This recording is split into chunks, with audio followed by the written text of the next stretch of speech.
There's a lyric in a song that keeps coming back to me.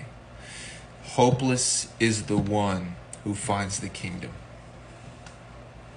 Hopeless is the one who finds the kingdom. And I feel like what the Lord is showing me is like what becomes normalized darkness. I think I'm gonna coin this phrase, right? Darkness being like, since you've only known darkness, it's what's normalized because you don't know another normal, another familiar that isn't what you've been taught. And a lot of us are born into darkness and cannot see. And we have this vantage point, and then we teach from this place, we think from this place, and then these things get created from this place. Normalized darkness. One of the things that I've seen, I feel like is very, very normal, is we are taught at a very early age to build a life. To build a life and then to make sure that life stays intact. We first build the life and then we keep the life together, and then that is our life. But this is very much normalized darkness, because you were not made to hold on to your life, but to give it up for His sake, and then to find your life in Him. But what is going to require a person? What is going to lead a person to give up their life? Well, I would imagine that your life would have to be positioned in such a way to fall apart. At the right time, fall apart. And I think this is where God is gentle, where it's not about like rules with Him. And he takes into consideration where a person is. But in this place, He prepares you. And what doesn't seem gentle, but when you look back at it, you say, at the right time, my life fell apart. I wasn't ready for my life to fall apart. I wasn't ready to meet this hopelessness in myself until a certain time. And I think grace was in this place whenever I was still trying to build a life for myself. And I was still trying to hold on to that life. I was still trying to keep that life together. Because that's what was normal to me. That's what was taught to me. And that's what it was. And so I don't think God is going to have this knee-jerk reaction where He's just like, no, that's not right, and pulls you out. But you will find God at the bottom. Right? Back to the lyric in the song. Hopeless is the one who finds the kingdom. Why is it that the Bible talks about being poor in spirit, but it's not a bad thing? One who comes to know of their desperation and their need then has this place for God.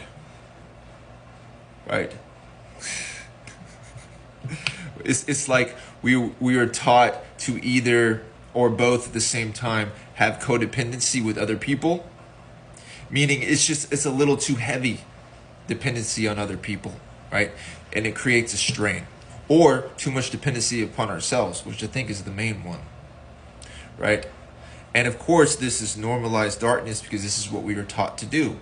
So anyone who's letting go of their life is crazy.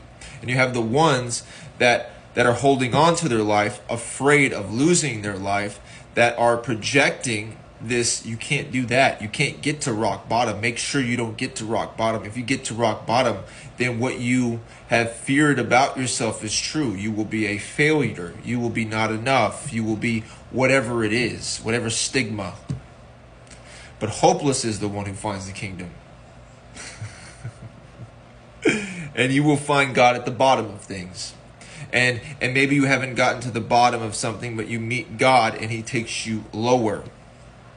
You meet God and He takes you lower, and He makes it where your life at the right time falls apart. You're like, God, I met you and my life has never been worse. But hopeless is the one who finds the kingdom.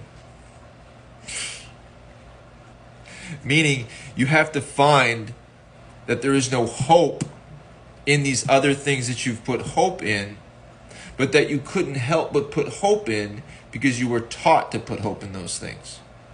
You were taught, and this is what became normalized darkness for us, how to manage our own darkness. But the Lord is like, no, I'm not going to have you be in bondage to yourself, building a life and trying to keep your life together. But instead, I will lead you to a place called surrender. Instead, I will lead you to a helpless place, a hopeless place that creates the space in you to know that you were born for another kingdom. Right? What good is it for a man to forfeit his soul? To inherit the whole world, but has to forfeit his soul? This is no good. God sees this. And he's like, I know you think that everything is falling apart and it's like a punishment or it's like something else.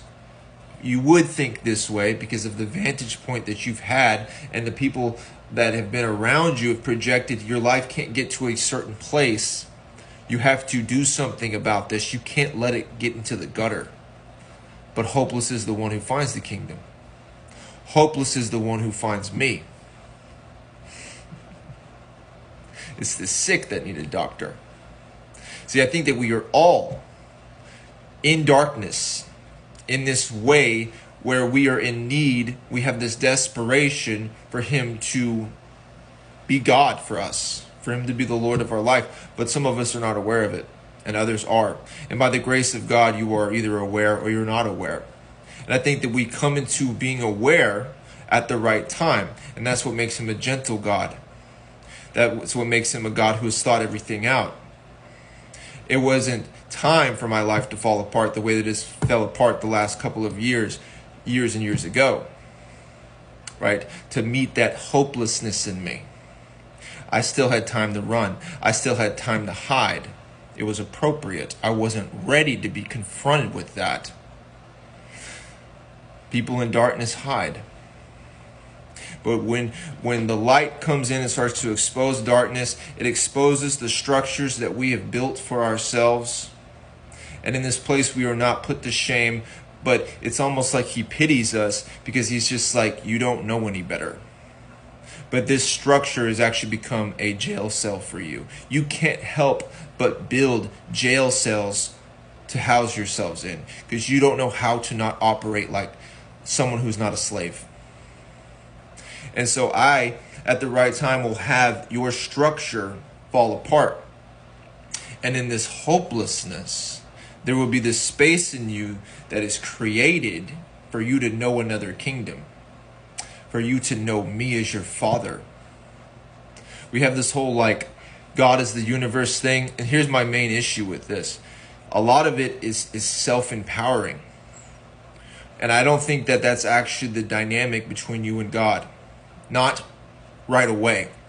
I believe that he will trust you with power, but it comes with first being humbled. First being taken into a place where you come to know that you've been deceived. Come to know that you are in need of the one being rescued from darkness. You need God. You need him to be your father. You need a father. Because you as the child cannot see. And you as the child can't help but be a slave. And I think that's the reality of it. And I think that's where like when you have the universe, or this is something that people want to cling more onto because it gives them another way to hide. It gives them another way to keep running. It gives them another way to try to find some power within themselves, to try to go around this mountain of weakness that is the human like condition. We're like, we don't want to experience that. Right? But it will be the hopeless one, the helpless one that finds me. You seek me with your whole heart, you will find me. Meaning these reservations and these other things have to come to an end. And you're not going to make them come to an end because you've been tangled up in them. It won't be on you to do that. But when your life starts to fall apart, to me it's like, oh, he's invading this place. He is tearing down the structure that you have built, the jail cell that you have built, and he is bringing you low. And it seems like he is going to keep you there, but that is actually where he's going to start building. And when he builds the structure, it will not be torn down. When you come to know of your helplessness, your hopelessness in the kingdoms of the world, that you don't actually belong to this place, that you were not actually meant to be a slave, one who builds their life and then spends the next half of their life trying to hold it, but one who finds hopelessness in that place that then positions them to know that they're from another kingdom, to know that they belong to another kingdom. Hopeless is the one who finds